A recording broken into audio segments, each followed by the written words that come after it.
Well, good morning, everyone. Good morning, good morning, good morning. My name is Trevor Hughes, and I am the President and CEO of the IAPP, the International Association of Privacy Professionals. We are the world's largest privacy organization. We represent all the people in the world who work in the emerging field of privacy.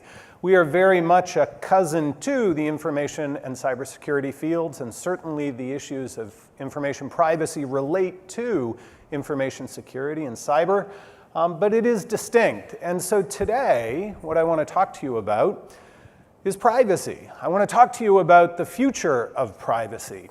But in order to talk to you about the future of privacy, I'm going to have to tell you a little bit about the history of privacy. In fact, I want to share with you how central privacy is to the human condition, how important privacy is to those fundamental rights that we all hold so dear.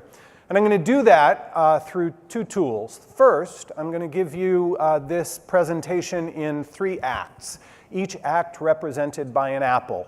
So the history of privacy, the future of privacy, as a story of 3 apples. The other thing that I'm going to do is something that's worked really well as I've presented privacy. You see, it's an incredibly complex topic. And as the complexity of privacy grows, simple words, and frequently words born from law and policy, are insufficient to really convey the full message of privacy. So I'm going to share a lot of art with you, because I actually think it opens up your ability to understand the complexity of this issue. So you with me? 3 apples, stories presented through art. We're going to understand the history of privacy, and that's going to help us understand the future of privacy. Here we go. All right, the first apple is the first apple. It's the apple of Adam and Eve. We know the story well, right? Eve was tempted in the Garden of Eden to eat of the tree of knowledge, and she indeed did, and she also encouraged Adam to do that. And in the biblical story, it is not until Adam and Eve have tasted from this first apple that they recognize their nakedness. They recognize the vulnerability of their nakedness. And therein lies one of the first stories of privacy.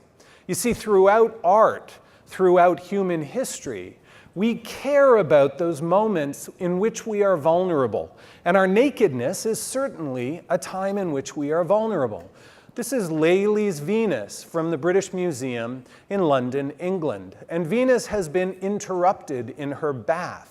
And in fact, it's one of the first times in art history where the viewer of the piece is actually made part of the art. How are we made part of the art? Well, we have interrupted her bath. We are seeing her at a vulnerable moment. If we look at societies throughout history, we find concepts of privacy that protect people when they are feeling vulnerable. Certainly our nakedness, bathing, but think of sexual activity, when you are sick, toileting, all of these things are moments of vulnerability. All of you have children, and you know that there is some point, usually when they're 3 or 4, when they start closing the bathroom door, right? We have these social understandings of privacy related to vulnerability, and it's very much related to privacy. But that's not the entire story of Adam and Eve. You see, when Adam and Eve were sent out of the Garden of Eden, not only did they know that they were naked for the first time, not only did they understand that, but there was something else. And this tells us that there's more to privacy than just physical vulnerability. This is Michelangelo's Sistine Chapel, and it's the 3rd bay in the Sistine Chapel, and it shows the moment of expulsion from the Garden of Eden. Notably, unlike Venus before, Eve isn't covering her nakedness. Adam is not covering his nakedness. What are they doing? They're covering their shame. There is an emotional component to privacy. We have thoughts and feelings and ideas, sensitivities and vulnerabilities that we also want to protect. And so Eve covers her face. Adam holds away the angel expelling them from the Garden of Eden.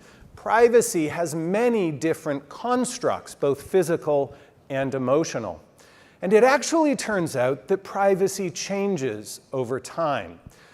This is Vermeer's woman in a blue dress reading a letter. And we know something immediately when we look at this. We know that it's a private moment. But she's not naked. Doesn't seem like she's emotionally vulnerable in this moment. No, she is wrapped in the communication being delivered through this letter.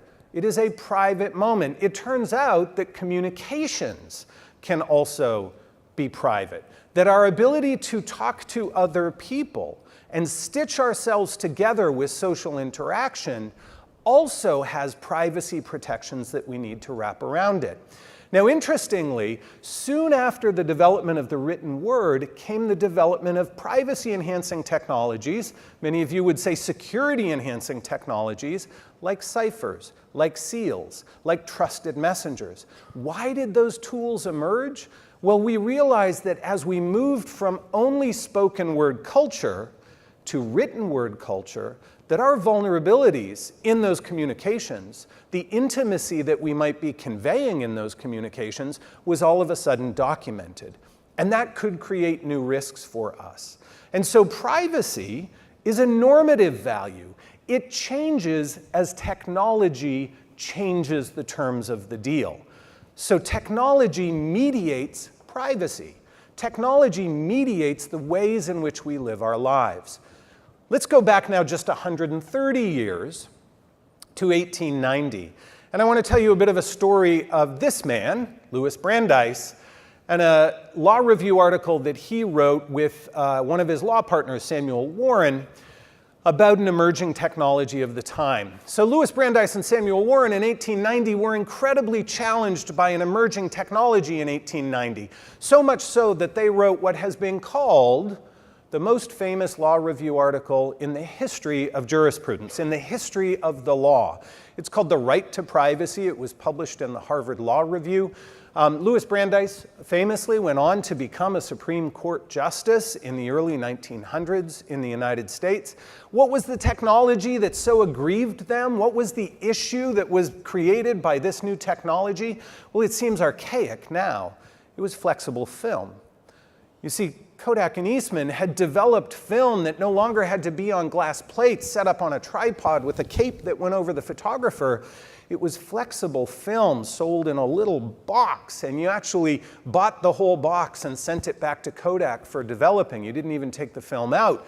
But what it did was it changed the context of privacy.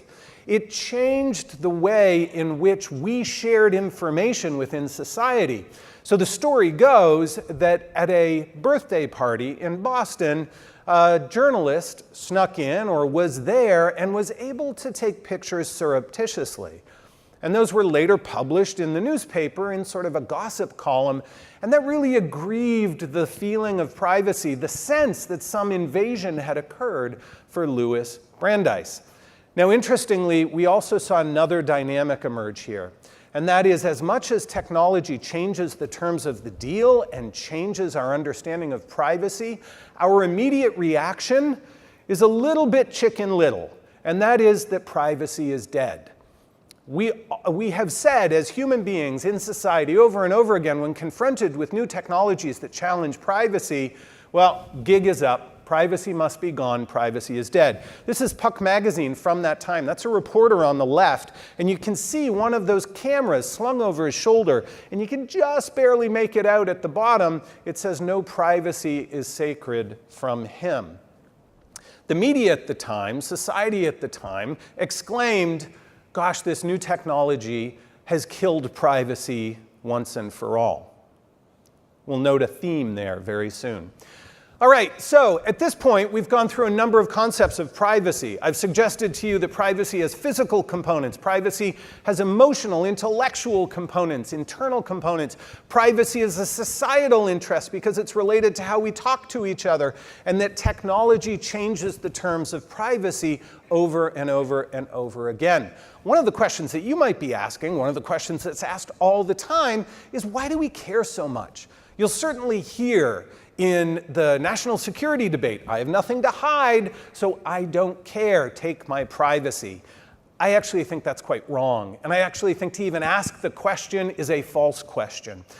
Let me tell you why I think we care so much through the work of a man named Jeremy Bentham. Jeremy Bentham was a political theorist who lived in England in the early 1800s. He's famous for launching the field of political thought called utilitarianism.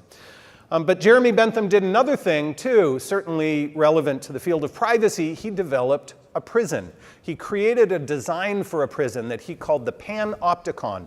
Pan, all, opticon, seeing, all seeing. It was the all-seeing prison. This is actually a sketch of his ideas, of his design.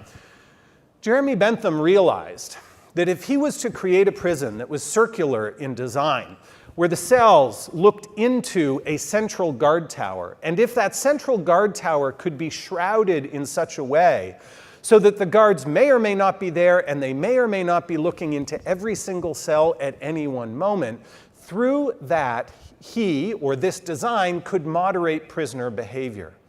That through that design they could have better behaved prisoners. Now that's a fascinating concept when you think about it, because if you put it in another way, observation changes behavior. There it is. That's why we care so much. Observation changes behavior. So when we talk about privacy, we're actually talking about a very fundamental human freedom.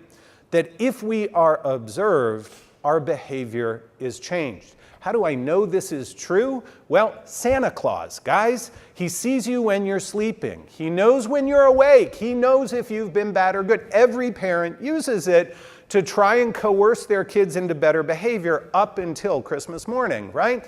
It actually turns out that societies around the world use exactly the same concept. I vacationed in Iceland a couple of years ago, and they actually have the 13 trolls of Christmas who visit on various nights of the Christmas holiday, and one of the trolls is named Glugagager, and that means window peeper. And what does he do? Well, he comes and watches children while they're in their homes to make sure that they're behaving well. And if they behave well, they get presents. If they don't behave, they get coal or something in their boots outside the front door.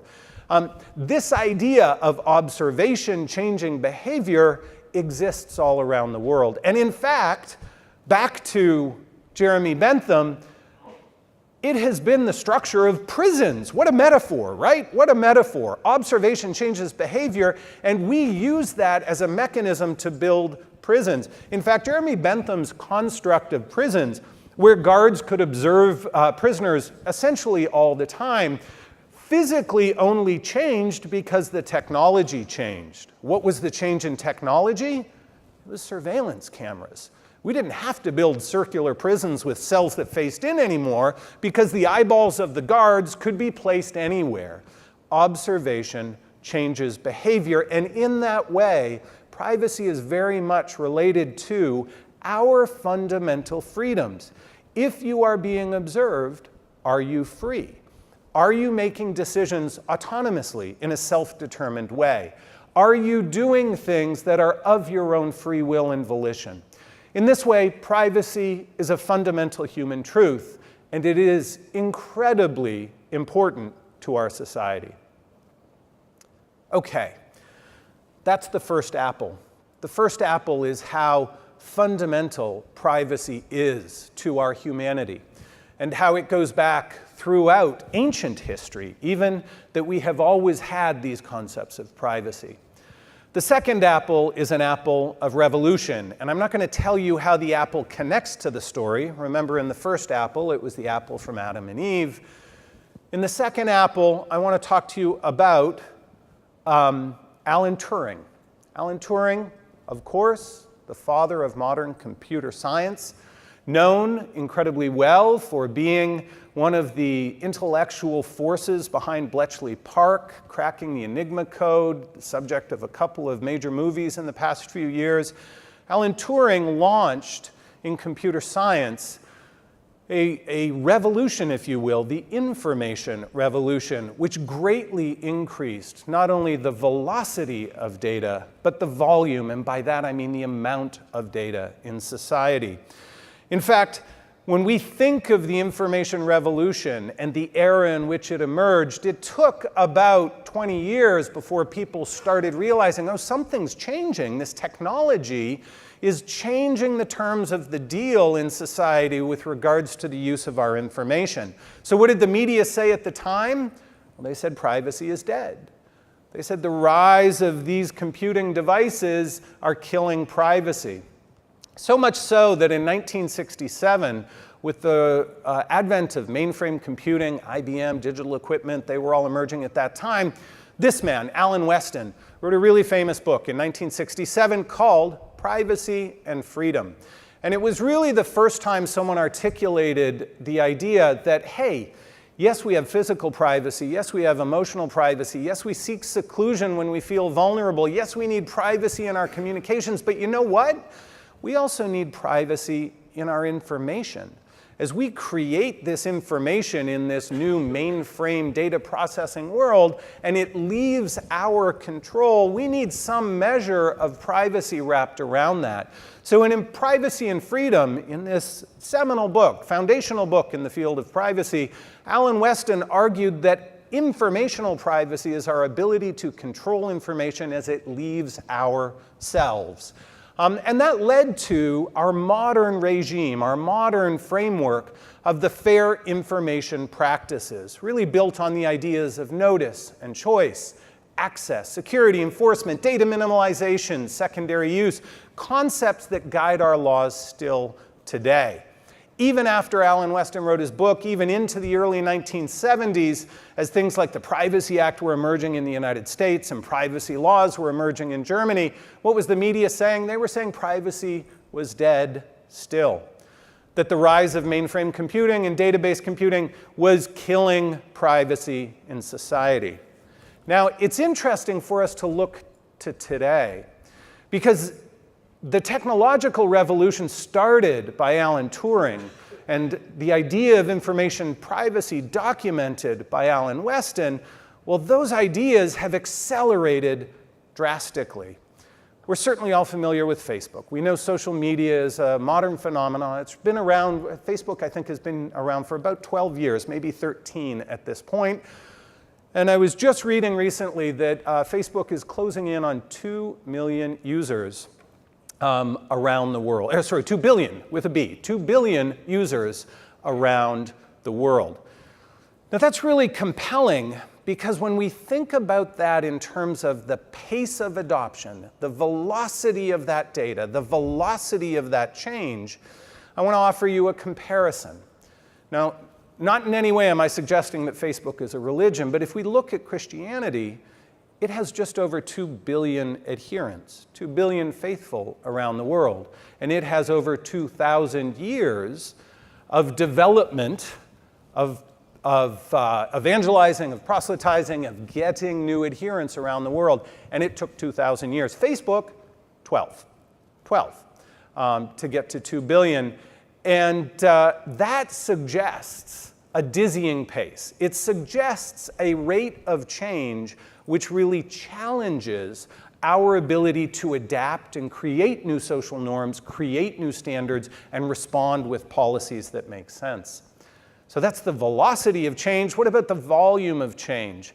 This is a piece by Lu Bo-lin called Smartphone. Lu Bo-lin is a Chinese artist, and he stands against a backdrop of some sort and then has his assistants paint that backdrop on him. So if you look closely, you'll see Lu Bo-lin in this piece. And I think he's suggesting the connectedness of devices to our human selves today. Now, this is an audience that knows this data better than I, but let me just share with you. Think about the complexity of the data relationship and the volumes of data that are created through these devices that we keep so close to our bodies today. Certainly, you have a device manufacturer with a smartphone. That device manufacturer has a relationship to that device and has a relationship with the data that you create through that device. So too, there might be an operating system provider that is different from the manufacturer. Sometimes it's the same, sometimes it's not. That OS provider may also have a data relationship with you on that device. You have a carrier on that device. That carrier is getting all sorts of data about what you're doing, where you are, all sorts of things associated with that. And the average device today, apparently has about 30 apps on it, each of which may have a data relationship with you. There are estimates that suggest that every year now in the information revolution, we are creating more data than was created in every year prior in the aggregate. In other words, we're on an exponential curve. And things like the Internet of Things, the growth of cloud computing, those are only going to increase the amount of data that we create. That pace is dizzying. That challenge is massive for us when we think of technology changing the terms of privacy. So much so that I worry, or I think we should worry, about this happening. So if observation changes behavior, and we are being observed, or data is being captured about us in every instance of our lives in many ways in which we might not even understand, might not we be slipping and losing a bit of our freedom? This is the concern that sits at the middle of privacy concerns in the world today. This is Tadashi Moriyami, and it's a piece called Two Cities Desiring to Merge, and I think he's suggesting in this piece the connectivity and the complexity of the connectivity, that it's not just a one-to-one relationship. This is no longer Vermeer's woman reading a letter from one person to her. This is many hundreds of connections occurring in real time all the time. And that changes the terms of privacy in society. Guess what? The media keeps telling us, as they have now for over 140 years, that we are seeing the end of privacy, that this is the death of privacy, that there is no more privacy. And so I told you I'd tell you about the Apple, the second Apple. Let me tell you what the Alan Turing Apple story is. So Alan Turing not only is the father of modern computer science, but in the 1940s and 1950s, Alan Turing was a closeted gay man in England. And in fact, at that time, homosexuality was a crime. And through a series of events, his homosexuality was exposed, was disclosed. He lost his privacy, that vulnerable, sensitive, incredibly intimate aspect of his life that he needed control over was exposed. And Alan Turing was offered one of two choices, prison or chemical castration. Soon after that sentence, Alan Turing was found dead in his apartment in England. And it is rumored that the cause of his death was an apple that was on his bedstand poisoned with cyanide. This story is so compelling, in fact, that Steve Jobs was asked if the Apple logo was a reference to Alan Turing. And his response was he really wished that it was. But no, it's not. It's not. An ironic twist, actually, in the second Apple, that the father of modern computer science, the person who really started the information revolution, the technological revolution, committed suicide after his privacy was violated. And it's his concept of computer science and the information revolution that really has given rise to our modern concepts and concerns associated with privacy. Okay, this brings us to the final Apple, the third Apple. And in fact, the third Apple is Apple, right? It's Apple Computer. The third Apple is our modern perception of privacy. So I've taken you through the first Apple, our history of privacy and how central it is to our humanity, how privacy is a fundamental human truth. I've taken you through the second Apple, which is the rise of the information revolution and Alan Turing kicking off computer science and giving us really the seeds that grew into modern information and data-driven society. The third Apple is our modern approach to privacy, is our struggle to adapt, to manage, to control privacy in this new world. Now, I was here a year ago speaking, and you could not walk through the hallways then without hearing about Apple v. FBI. Now, of course, that case is resolved, and it resolved out of court. It resolved because the FBI was able to figure out another way to get into the phone. But it is interesting to me that in that case, we see the same kind of negotiation that was suggested by Louis Brandeis. That Tim Cook was sort of a modern Louis Brandeis, saying, wait a minute, Technology needs new terms. The deal has changed in society today, and so we need to renegotiate exactly what privacy means in these new technological realms. Interestingly, at the time, the media didn't say that privacy was dead. Media said, hey, there's a fight in the streets. And in fact, there was. That negotiation was happening in real time. I feel like we are in an era in which we are watching technology advance so quickly ahead of us that we need to ensure that we are paying attention to information security concerns, privacy concerns, as that technology marches out ahead of us. Innovation is dizzying today. And this idea of wanting to be the masters of the technologies that we create is not new. This is a piece that ran in the New York Times just a couple months ago. And it actually was talking about pottery and designs on pottery found in Peru. It was a native peoples called the Moche Indians.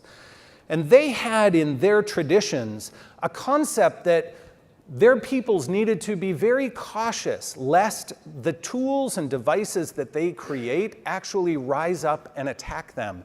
And so if you look really closely in this image, you can see that the pottery, the tools, the axes, the knives and things, the fabrics that they've created have actually picked up arms and are attacking the Moche people. I think this is a really compelling metaphor for us, because as we think to our Internet of Things future, as we think to a ubiquitous data collection future, we have to ask ourselves, are we the master of that future? This suggests to me something that I call the solution gap. That the bleeding edge of technological innovation, that cutting edge of business practice, gets way out ahead of our ability to develop new social norms, new public policy, new tools to respond to the changing terms of privacy in those circumstances. In some cases, we don't even know what the privacy issues are when we release the technologies. This is very much true because some things, take social media, are brand new concepts. We had never really shared information in the way in which we now currently share information on social media prior to the advent of social media. And so we had to develop new standards. We had to discover where the privacy landmines were, where the concerns were going to be. And that process takes time. And so our ability to develop social norms, laws and regulations, policy frameworks, even just societal expectations and etiquette around these new technological uses of data always lag behind the bleeding edge of innovation. And that creates a gap between that bleeding edge of innovation and that trailing edge of our ability to design solutions to manage privacy in those. And I call that the solution gap or the risk gap. And there's a lot of risk there. In fact, we open the paper almost every day and see a company, a government, a person violating some expectation of privacy that they may or may not have known actually existed because of this solution and risk gap. Let me give you a sense of the historical nature of privacy risk and how very much baked into our humanity this is. So I'm going to do that through this story. This is the story of Diana and Actaeon, as painted by Titian, the Italian Renaissance master. Diana was a goddess. She was the goddess of the hunt. She's also known as Artemis. Actaeon was a mortal, and he was the best hunter of his day. In Ovid's Metamorphosis, the story goes that Diana was in the woods in a secret glade, bathing with her nymphs. Think back to Venus in the British Museum. She was naked, she was bathing, she was vulnerable. Actaeon was hunting with his dogs and came upon Diana in the woods. And given her great beauty, he stopped for a while. Now, he had no intent to violate her privacy. He stumbled upon the glade. And Titian really is a master here. He shows us that Actaeon is invading her privacy. He's pushing a curtain away. Diana, at the same time, is trying to pull a piece of fabric over her to protect her nakedness. Her privacy is being violated. Now, there is a consequence here. Diana, after all, is a goddess. Actaeon is a mortal. What did she do? Well, Diana splashed some of the water from the stream onto Actaeon, and where it hit his head, antlers grew, and Actaeon was turned into a stag. Diana then set his own dogs upon him. They chased him down and killed him dead. What's the moral of this story? Well, it's pretty simple. Violate privacy, get killed, right? And we see this over and over and over again today. Now, I give you the Diana and Actaeon story because I want to suggest to you that our history of privacy is our future of privacy. That these ideas are not new, that violations of privacy have had massive consequences. Poor Actaeon's a great example of that, for generation, if not millennia. Violating privacy has always been a deeply egregious thing in human society, and it is today. We see it every single day, certainly with fines being issued by regulators, but so too with markets punishing organizations. There's a well-known story right now with Yahoo and their valuation in a merger and acquisition going down because of a breach that had occurred at Yahoo. Privacy has consequences in today's market. So what do we do? What do we do? Let me start by telling you, just because it's legal doesn't mean it's not stupid. And what do I mean by that? You can comply with every single law around the world and still get killed like Actaeon. You can comply and check every compliance box for every privacy law that exists around the world and still do something incredibly stupid. Why? Because technology and business practice and our digital revolution are so far out ahead of our understanding that our laws are an insufficient tool to respond to all of the risks.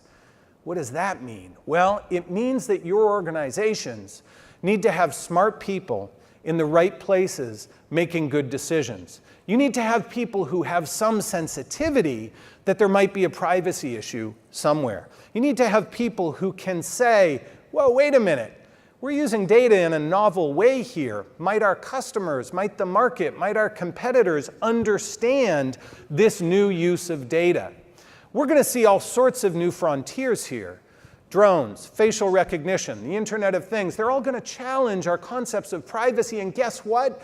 You're not going to be able to open up a law and say, okay, how do I ensure that I'm complying with the expectations of the marketplace here?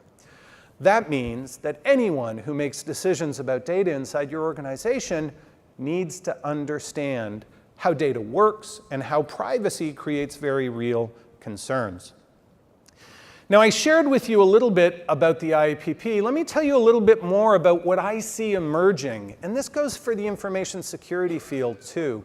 As we move forward, it turns out that privacy is actually very central to many of the decisions made within an organization. But privacy is not like other professions, just like information security is not like other professions that have gone before.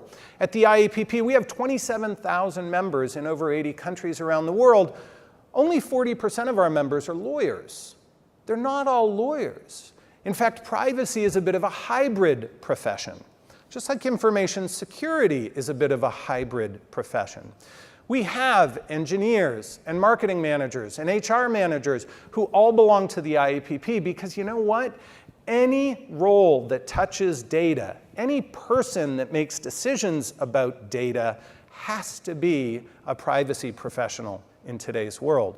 That means information security professionals need to be privacy professionals. So as information security professionals, you need to have enough understanding in your head as to how privacy works, as to how privacy concerns may emerge, an ability to do issue spotting so that you can raise concerns within your organization as they may occur. So there it is. I told you that I was going to tell you about the future of privacy, and I've spent 90% of this presentation telling you about the history of privacy. But I actually think that's really important. You see, privacy, as I've shared with you, going all the way back to Adam and Eve and Venus, is a fundamental human truth. Every society on the face of this planet that has ever existed has had a concept of privacy. Notably, those concepts differ culturally, but every single society has had conceptions of privacy. It is fundamental to our humanity. And we care so much about this because it turns out that privacy is very much related to our freedoms, to our individuality, to our sense of autonomy and self-determination. Let me share really quickly an interesting piece of research or some analysis that's been done in the past 15 years, and that is that privacy actually provides for a great innovative engine. You see, in environments in which there's constant observation, think Jeremy Bentham's panopticon, you actually have a homogenizing effect to behavior. So everyone starts to behave the same. Well, that's good if you're in a prison and you're trying to drive behavior in particular ways. But for a society that's trying to move ahead, that's trying to develop new things, thinking like everybody else doesn't get you any further along as a society. Our great innovations, jazz and Silicon Valley, those emerged because people had private spaces to think, to create, to be eccentric, to be different. And in those differences, innovation sprouted. And so in many ways, we care, yes, because privacy is related to our freedom, but as a society, we have this incredible interest in protecting privacy because guess what? Privacy provides us the space for innovation to occur. Now, those innovations in the form of technologies today frequently challenge our concepts of privacy. Technology mediates privacy and it changes the terms of the deal. Recently, we've seen that in the information revolution, in the technology revolution of the past 60, 70 years, that the velocity and volume of data has really stressed our ability to manage privacy, and that has only exacerbated that risk and solution gap I described to you. But let me share with you, no matter what the media ever says, privacy is not dead. Privacy is not dead. I know because the media has been calling it dead every generation going back for about 150 years. What do I think? I think privacy is an eternal negotiation. I think that our innovation, our ability to develop new technologies, they can do things that delight us. This is from an advertisement that IBM did a few years ago promoting their big data solutions, and it was from Sick Children's Hospital in Toronto, Canada. And they were suggesting that through their big data analysis, they were able to gather some number of data points on children in the neonatal intensive care unit, and that data and that analysis was actually saving lives. And I'm sure it was, and I'm sure it is. Technology can delight us. Technology can help us. Technology can do amazing things for us. Privacy issues will always emerge with new technologies that challenge our concepts of privacy. But privacy won't die in those negotiations, it just gets renegotiated. And so in that way, privacy is an eternal negotiation, a fundamental human truth, but an eternal negotiation. Now, as the guy who runs the IAPP, the Professional Association for People Who Work in the Field of Privacy, that's kind of good biz dev news for me, because it means that this debate is always going to be around. And as technology advances, more and more people are going to need to know how to manage privacy in their organizations. That's an incredibly big job, and it's going to take many, many people. Many of your organizations will have a chief privacy officer. But I hope what I've suggested to you today, what I've shared with you today, will show you that privacy very much is related to your work as well. If you are making decisions about data, you're a privacy pro. If you are touching data in your job, you need to understand privacy concerns. Yes, from a legal and compliance perspective, you should certainly make sure that you're coordinated with the principles and policies of your organization, but you also need to understand how to have a spidey sense, how to have a radar set up so that your concern might ping if something new or different emerges. That solution and risk gap is real. and organizations certainly get punished if they make mistakes in that gap. I hope that's not you, and our organization, the IAPP, is here to help you make better decisions. And with that, I thank you for your time today. It's been a pleasure.